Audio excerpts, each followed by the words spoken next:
quiera hacer comentarios o preguntas, adelante. Doctora Graciela. Hola, hola. Bueno, primero felicitarlos, excelente el módulo. Y le quiero preguntar a Aldo, ¿qué biomarcador recomendarías para predecir esta refractariedad en el tratamiento inmunosupresor de hepatitis autoinmune y personalizar un poquito el tratamiento de nuestros pacientes? Gracias. Muy buena pregunta. La verdad es de que tenemos ciertas características clínicas que nos pueden ayudar para ver qué paciente va a tener mayor riesgo de ser refractario de tratamiento de primera línea. No específicamente biomarcadores, pero por ejemplo el paciente hombre tiende a tener peor respuesta. En el caso de Canadá, y parece que eso se ha replicado también en Estados Unidos, los pacientes que son First Nations o de primera nación, junto por ejemplo con los nativos indígenas de Estados Unidos, también tienen mayor índice de refractariedad, también los pacientes afroamericanos y los pacientes que tienen cirrosis al momento del diagnóstico.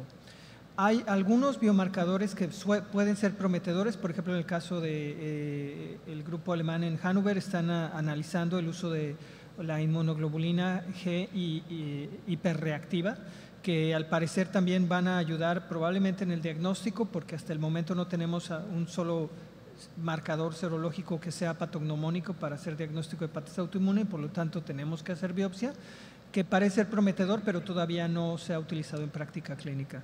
Pero si tenemos estas características, ese va a ser el paciente que va a tener menor respuesta. Y también algo a considerar es que normalmente el paciente que va a responder rápido. Esto es, de hecho hay estudios en donde se ve que si hay mejoría de las pruebas de función hepática dentro de las primeras 2 semanas de tratamiento, eso se correlaciona muy bien. Sobre todo hay un estudio que dice que más del 80%. Y aquel paciente en donde hay mejoría pero es muy lenta, ese es el paciente que probablemente va a ser refractario a tratamiento. Tenemos una pregunta allá. Adelante, doctor. Hola.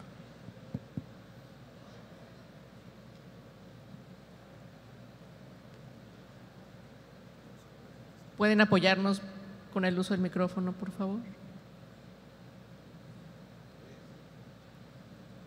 Sí, probablemente es más fácil que…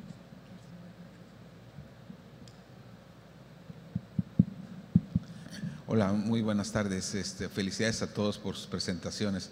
Al doctor Crespo y a Aldo preguntarles, en aquellos casos particulares, me pareció muy interesante la plática del doctor Crespo, la verdad que son casos que de repente tenemos y a veces no sabemos hacia dónde dirigirnos.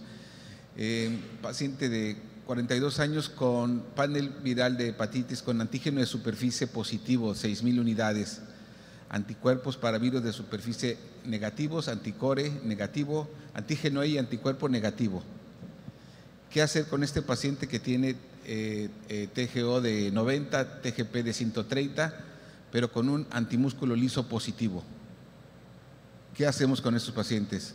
Le tratamos y además tiene una carga viral de hepatitis B negativa.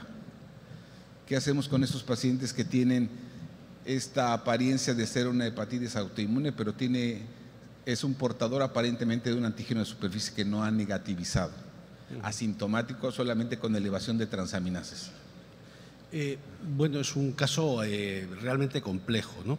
Yo voy a dar mi opinión basada en las últimas guías de la Organización Mundial de la Salud, que dice que el tratamiento de la hepatitis B se tiene que simplificar al máximo, de tal forma que en aquellos pacientes en los que quepa cualquier duda razonable de que el virus B juega algún papel, se establezca un tratamiento dirigido frente al virus de la hepatitis B. En países pobres especialmente, no es el caso. Porque en esos pacientes el tratamiento inmunosupresor con seguridad puede producir una recidiva de la infección. Entonces, podemos tener dos actitudes para evitar esa recidiva de la infección. Una sería algo que es difícil de hacer, un seguimiento sumamente estricto de la carga viral de ese paciente, casi mes a mes, para saber si los corticoides que el genoma del virus B tiene un elemento córtico sensible a los corticoides y por lo tanto produce una reactivación de la infección con cierta frecuencia, tendríamos que estar muy encima del paciente y tratarle de forma inmediata ante la reaparición del DNA. Como saben, el DNA reaparece antes que el daño hepatocelular, porque es un daño inmunomediado. Pero yo creo que esa actitud es más compleja que darle un antiviral y mantener el tratamiento antiviral hasta 6 meses después de suspendido el tratamiento inmunosupresor, si es que se puede suspender. No sé, Aldo, si estás de acuerdo. Sí, estoy de acuerdo en que es un caso muy complejo y sería en este caso importante enfatizar que en el caso de hepatitis autoinmune se necesita la biopsia hepática porque los anticuerpos antinucleares se pueden encontrar hasta en el 30-40% de la población que tiene más de 60 años. Los antimúsculo liso o antiactina también no son suficientemente específicos o sensibles para hacer diagnósticos sin necesidad de una biopsia hepática. Y en este caso la biopsia hepática podría ser de utilidad para ver si hay características de una hepatitis autoinmune con infiltración por células plasmáticas, con hepatitis interfase, con rosetas y pues se puede hacer la inmunohistoquímica para el virus de la hepatitis B. En el caso que comenta, la verdad es de que es interesante que tenga un antígeno de superficie positivo con carga viral negativa y con anticuerpos anticor negativos. Entonces también yo creo que una vigilancia estrecha, probablemente repetir carga viral y hasta repetir el antígeno de superficie, porque probablemente es un paciente que haya tenido exposición a la hepatitis B y le haya resuelto, como pasa en la mayoría de los casos de pacientes inmunocompetentes, pero si no iniciaría tratamiento inmunosupresor sin tener diagnóstico objetivo de hepatitis autoinmune, ya que como comenta el doctor Crespo, el tratamiento inmunosupresor puede ocasionar exacerbaciones de la hepatitis B. Gracias.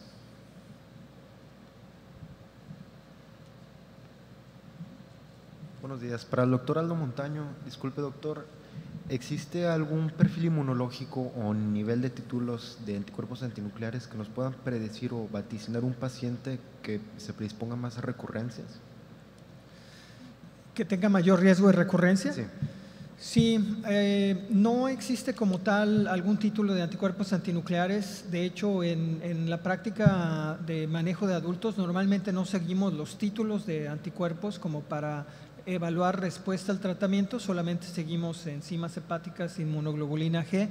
Sé que en pacientes pediátricos ellos sí siguen los autoanticuerpos, sobre todo recomendaciones del grupo de la doctora Mieli Bergagni en Londres, que ella enfatizaba que seronegativizar es importante en pacientes pediátricos y nada más, algunos autoanticuerpos como los anticuerpos anti-LKM1 que se ven más en pacientes pediátricos, los anticuerpos contra el citosol hepático, al parecer se asocian con mayor riesgo de recaídas, pero la verdad es de que normalmente no tenemos decisiones clínicas en base a eso. O sea, evaluamos respuesta al tratamiento en relación a aminotransferasas e IgG y también ahí, después de tener normalización por 2 años, es cuando consideramos el suspender el tratamiento y no en base a determinación de autoanticuerpos. Gracias. Felicidades por la plática para todos. Una pregunta para el doctor Montaño. En los pacientes que mencionó que eran refractarios a tratamiento, que los trataron con infliximab, ¿era infliximab solo o también en combinación con esteroides? Sí, esa es una pregunta muy interesante. En estos pacientes lo que se hizo es, se continuó el tratamiento basal, que la mayoría de los pacientes tenían prednisona o azathioprina o prednisona y 6-mecaptopurina, pero se les trató con el infliximab y entonces se empezó a reducir en ellos pacientes el uso del esteroide o en unos casos del ahorrador de esteroide de manera selectiva. Entonces yo creo que son resultados muy interesantes y definitivamente nos enfatizan que se debe de hacer más estudios con el uso de biológico en pacientes con hepatitis autoinmune porque pueden tener mejores resultados, menos efectos secundarios, pero la limitación de que no es un ensayo clínico controlado, es prácticamente la evaluación de pacientes en donde se utilizó y se evaluaron de manera retrospectiva, pero no se descontinuó el tratamiento basal al momento de iniciar el infliximab. Gracias. Y la dosis que se utilizó nada más como complemento fue la dosis que se utiliza para enfermedad inflamatoria intestinal. Sí. Gracias, felicidades por todas las charlas. Ana, en el caso de los pacientes que tienen colangitis biliar primaria, pues ya considerados como no respondedores o refractarios, digamos, a tratamiento, nos decías el Adelpar, el Afibranor, ya usamos, la verdad es que sí los hay pacientes que tenemos que ya estamos combinando pues urso con besafibrato y todas estas cosas y ya esperamos el tiempo suficiente y los consideramos no respondedores. Nos decías estas opciones de tratamiento pues de segunda línea, ¿hay disponibilidad? Digo, porque lo vemos y decimos, bueno, pues entonces vamos a intentar usar estos fármacos en estos pacientes, pero ¿tenemos la disponibilidad en nuestro país? Es el tema. Eso es algo que comentábamos justo ahorita, de la disponibilidad de fármacos para colangitis biliar primaria en México es muy baja. O sea, tenemos el ácido ursodesoxicólico, que es el que nos da mejor respuesta, y los fibratos.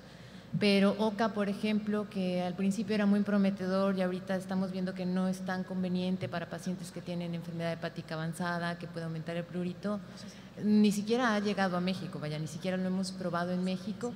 Y lo mismo pasa con estos fármacos que ya tienen aprobación de la FDA, pero apenas estamos en proceso de tenerlos en el país. Entonces, si me preguntas directamente, ¿qué tenemos en México? Tenemos el ácido urso y los fibratos. Y con fibrato, el besafibrato es el que se considera más seguro.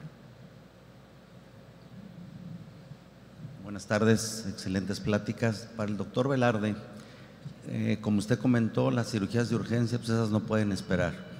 En ocasiones nos enfrentamos a pacientes cirróticos con sangrados en capa, forma transoperatoria. En esos casos, ¿qué es lo más recomendable o qué nos podía orientar? Plasma, ácido tranexámico, paquete globular, ¿qué es lo que tenemos que hacer cuando tenemos esos casos? Bueno, este es un escenario, gracias Doc, un escenario muy frecuente. En la cirugía de urgencia realmente va a ser muy complejo prepararnos, ¿no?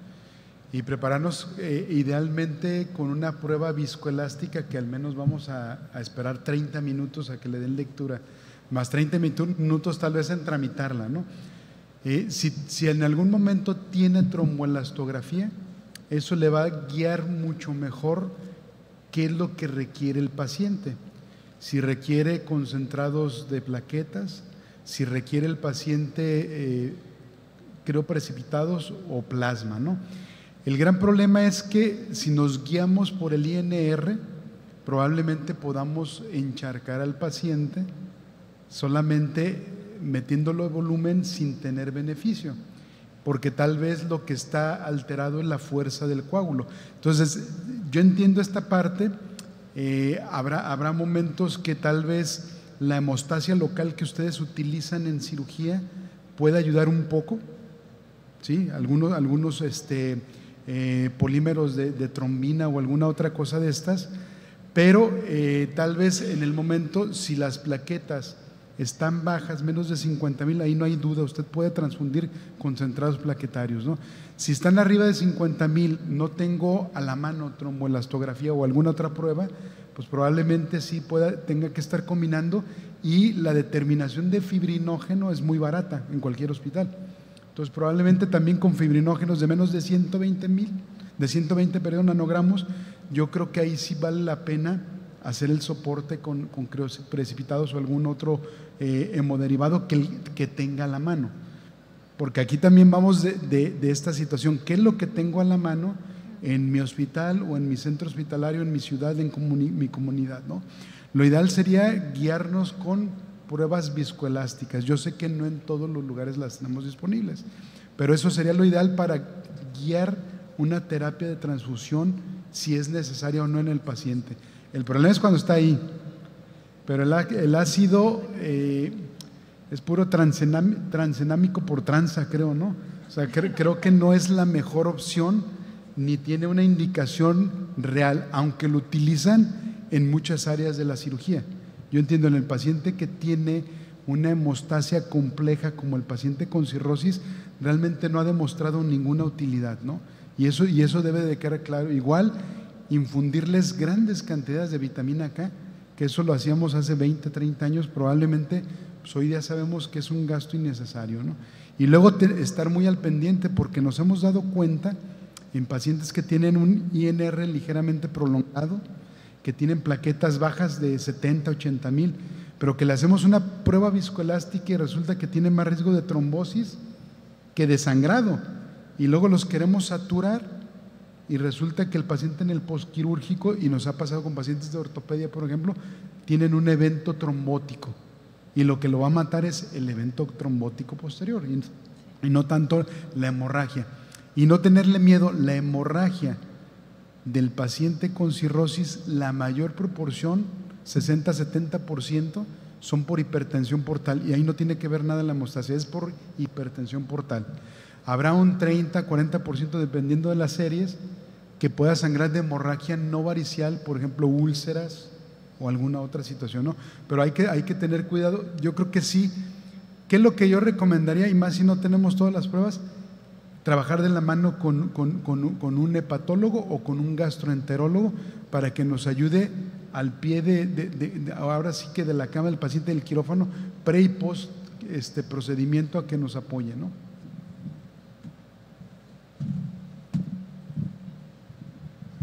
Muy bien, pues hemos alcanzado el límite de tiempo, muy a tiempo, así que muchas gracias a nuestros profesores por sus pláticas extraordinarias y a ustedes por su asistencia. Hay receso, a la 1:30 serán pláticas con profesores.